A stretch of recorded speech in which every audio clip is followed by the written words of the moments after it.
নীতিশ কুমার কার হাত ধরবে, চমকে দেওয়া খবর উঠে আসছে। বন্ধুরা, প্রাউড বেঙ্গলির ইউটিউব চ্যানেলে আপনাদের সকলকে স্বাগত জানাই। 2024-এর লোকসভা ভোটের পর সবাই ফলাফলের অপেক্ষা করছিল। আজ সেই বহু প্রতীক্ষিত ফলাফল ঘোষণা হলো। কিন্তু ভোটের আগে যে জনমত সমীক্ষা আর ভোটের পর যে এক্সিট পোল বা বুথ ফেরত সমীক্ষা হয়েছিল তার সাথে মেলেনি ভোটের ফলাফলের হিসাব। সব সমীক্ষাতেই বিজেপি এর একক সংখ্যাগরিষ্ঠ সরকার গঠনের কথা বলেছিল এবং বিজেপিও বারবার ভোটের প্রচারে ও পরবর্তীতে এনডিএর 400 সিট পাওয়ার ব্যাপারে নিশ্চিত ছিল।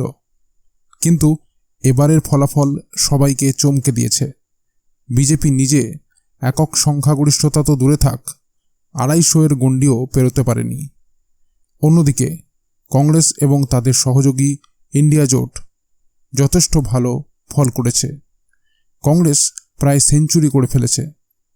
উত্তরপ্রদেশ, মহারাষ্ট্র, রাজস্থানের এবং পশ্চিমবঙ্গের মতো রাজ্যে বিজেপির খারাপ ফল বিজেপিকে অনেক পিছিয়ে দিয়েছে। এবার উত্তরপ্রদেশের ফলাফল তো একেবারেই অপ্রত্যাশিত ছিল বিজেপির কাছে। এমত অবস্থায় জোট সরকার গঠনের তোড়জোড় শুরু হয়ে গেছে। বিজেপি তার সহযোগী এনডিএ জোটকে নিয়ে সরকার গড়তে যেমন তৎপর, তেমনি ইন্ডিয়া জোটও চেষ্টা চালিয়ে যাচ্ছে। এরকম সময়ে নীতিশ কুমার এক বড় ভূমিকা পালন করতে পারে দিল্লির সরকার গঠনে।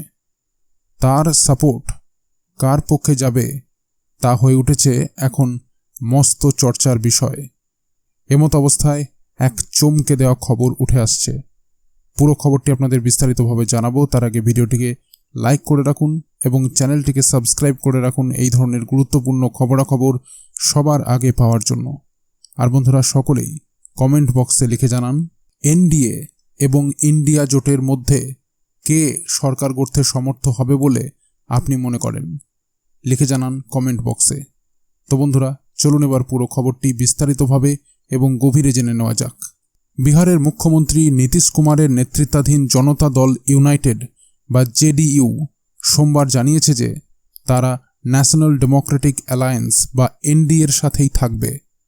সে রাজ্যের লোকসভা নির্বাচনের 40টি আসনের মধ্যে বেশিরভাগে শাসক জোট এগিয়ে রয়েছে। নির্বাচন কমিশনের প্রাপ্ত প্রবণতা অনুযায়ী জেডিইউ তার সহযোগী বিজেপির থেকে বেশি আসনে এগিয়ে রয়েছে। জেডিইউ মুখপাত্র কেসি ত্যাগী সংবাদ মাধ্যমকে বলেন, আমরা আমাদের আগের অবস্থান বজায় রেখেছি।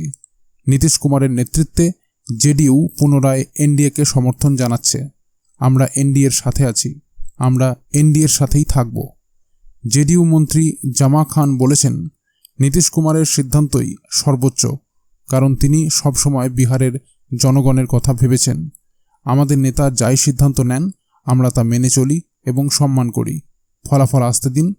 নীতিশ কুমার সবসময় বিহারের জনগণের কথা ভেবেছেন এবং তার সিদ্ধান্তই সর্বোচ্চ হবে।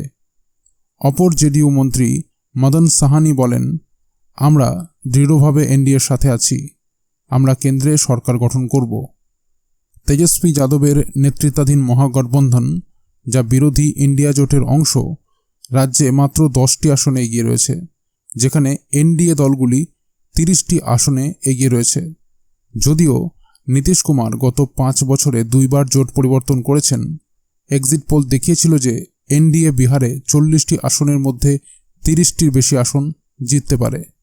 2019 সালেও এনডিএ 39টি আসন জিতেছিল। নীতিশ 5 মাস আগে এনডিএতে ফিরে আসেন, যদিও তিনি তৃণমূল কংগ্রেস প্রধান মমতা বন্দ্যোপাধ্যায়ের মতো অন্যান্য বিরোধী নেতাদের সাথে ইন্ডিয়া জোট গঠনে গুরুত্বপূর্ণ ভূমিকা পালন করেছিলেন। বর্তমান প্রবণতা দেখাচ্ছে যে জেডিইউ 16টি আসনের মধ্যে 12টিরও বেশিতে এগিয়ে রয়েছে। বিজেপি, যারা 17টি আসনে প্রতিদ্বন্দ্বিতা করেছে, 11টিতে এগিয়ে রয়েছে। আর ক্ষুদ্র সহযোগী লোক জনশক্তি পার্টি রামবিলাস তার 5টি আসনে এগিয়ে রয়েছে, যার মধ্যে হাজিপুরে তাদের সভাপতি চিরাগ পাসওয়ানও এগিয়ে রয়েছেন। আরজেডি আশা প্রকাশ করেছে যে নীতিশ এবং টিডিপি নেতা চন্দ্রবাবু নাইডু, যারা অন্ধ্রপ্রদেশের শক্তিশালী প্রত্যাবর্তন করেছেন, এনডিএ ছেড়ে দিতে পারেন। আরজেডি মুখপাত্র মনোজ কুমার ঝা বলেন, আমরা পূর্বে নীতিশ কুমার এবং চন্দ্রবাবু নাইডুর সাথে জোটে ছিলাম। এই দুই নেতা কেন্দ্রের সরকার গঠনের ক্ষেত্রে গুরুত্বপূর্ণ ভূমিকা পালন করবেন। নীতিশের সাথে তাদের দলের নেতা জাতীয় সভাপতি লালু প্রসাদ যাদব এবং তেজস্বীর যোগাযোগের বিষয়ে জানতে চাইলে তিনি রূপকভাবে উত্তর দেন যে যারা তার সাথে যোগাযোগ করতে চান তারা কথা বলছেন। আমাদের নেতা তেজস্বী যাদব কিছুদিন ধরে বলছেন যে নীতিশ কুমার 4 জুনের আশেপাশে একটি বড় সিদ্ধান্ত নেবেন। তো বন্ধুরা, এই ছিল পুরো খবরটি যদি গুরুত্বপূর্ণ মনে হয় তাহলে অবশ্যই লাইক এবং শেয়ার করতে ভুলবেন না, আর চ্যানেলটিকে সাবস্ক্রাইব করে রাখুন এই ধরনের গুরুত্বপূর্ণ খবরাখবর সবার আগে পাওয়ার জন্য।